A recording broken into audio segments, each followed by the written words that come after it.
छोटे छोटे। हाँ भैया, क्या है?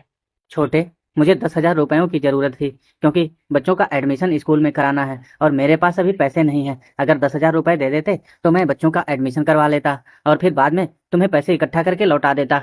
अरे क्या भैया, कैसे बेशर्म इंसान हो। जब मन होता है मुंह उठा के छोटे भाई के पास पैसे मांगने चल देते हो। अभी पहले के 2,000 रुपए मैंने आपको दिए थे, वो तो आपने वापस किए नहीं है और फिर आ गए 10,000 रुपए मांगने। अरे मेरे खुद के खर्चे तो पूरे ही नहीं होते, आपको कहाँ से पैसे दे दूंगा। अरे मेहनत करता हूँ, अपने लिए पैसे कमाता हूँ, अपने भविष्य के लिए बचा के रखता हूँ। अगर आपको ही देता रहूंगा तो फिर मैं कहाँ जाऊंगा, मेरी पत्नी कहाँ जाएगी, कुछ दिन बाद मेरे बच्चे होंगे, वो कहाँ जाएंगे। जाइए, मेरे पास पैसे नहीं है। ठीक है छोटे, कोई बात नहीं, कहीं और से व्यवस्था कर लूंगा। क्या हुआ जी? भैया क्या कहने आए थे? हाँ, क्या कहेंगे भैया, जब देखो तब मुंह उठा के चल देते हैं। पैसे मांगने आए थे, बच्चों का एडमिशन करवाना है, 10,000 रुपए की जरूरत थी, मैं कहाँ से दे दूंगा। तो फिर क्या कहा आपने? क्या कहूंगा, मैंने सीधे सीधे मना कर दिया और मैंने कह दिया मेरे पास पैसे नहीं है, बेशर्मों की तरह मेरे पास मत आया करिए। वाह, बहुत अच्छा जवाब दिया भैया को आपने, मना करके वापस लौटा के। लेकिन एक बात बताइएगा। हाँ पूछो, कौन सी बात है? मुझे यह बताइए कि आपके भैया कब से पैसे कमा रहे हैं? ये तो मुझे याद नहीं, लेकिन जब से पापा नहीं है तब से वही कमा रहे थे, और तब हम लोग बहुत छोटे थे।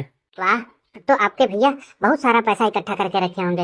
अरे क्या बात कर रही हो तो तुम, वो क्या पैसे इकट्ठे करके रखेंगे, उन्हें समय ही नहीं मिला पैसे इकट्ठा करने का, क्योंकि हम 2 भाई थे और 2 बहनें थी। उनकी शादी ब्याह का सारा खर्चा, घर का सारा खर्चा, हम सबकी जिम्मेदारी भैया ही ने तो संभाला है। अगर वह नहीं होते तो आज हम लोगों का ना जाने क्या होता। वही तो गलती कर दी आपके भैया ने, उन्हें तो पैसे इकट्ठा कर करके अपने भविष्य के लिए बचा के रखना चाहिए था। मतलब मैं कुछ समझा नहीं, तुम कहना क्या चाहती हो? अरे मैं यह कहना चाहती हूँ कि जो अपने बड़े भाई का त्याग ना समझ पाए, उसे चुल्हे भर पानी में डूब के मर जाना चाहिए। अरे जिस भाई ने अपने सारी मेहनत की अपनी कमाई आप लोगों में लगा दी, आज उसी भाई को आप थोड़ी सी मदद नहीं कर सकते हैं? देखिए, एक समय होता है सबकी जिम्मेदारी संभालने वाला एक आदमी होता है, और एक दिन ऐसा समय भी आता है जब उसे भी किसी की जिम्मेदारी संभालने की जरूरत होती है। तो आज वही समय है, लेकिन आपने उन्हें वापस लौटा दिया।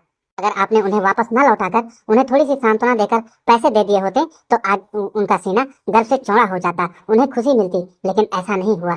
सही कहा तुमने, मुझसे बहुत बड़ी गलती हो गई। भाई के त्याग का मैंने बहुत ही गलत निष्कर्ष निकाला। मैं अभी जाके भैया से माफी मांगता हूँ और उन्हें पैसे भी देकर आता हूँ। हाँ चलिए, मैं भी चलती हूँ आपके साथ। ठीक है, आओ चलो। भैया, भैया, अरे छोटे, तो यहाँ क्या हो गया? भैया, मुझे माफ कर दीजिए, मुझसे बहुत बड़ी गलती हो गई। हुआ तो अच्छा यह हुआ कि समय रहते आपकी बहू ने मेरी आंखें खोल दी, नहीं तो मैं आपको दोबारा मुंह दिखाने के लायक भी नहीं रहता। अरे हुआ क्या भाई, यह तो बता। भैया, मैंने आपको पैसे ना देकर आपको ना जाने क्या क्या बुरा भला कहा, लेकिन बचपन से आज तक कभी भी आपने हम लोगों को कुछ भी नहीं कहा।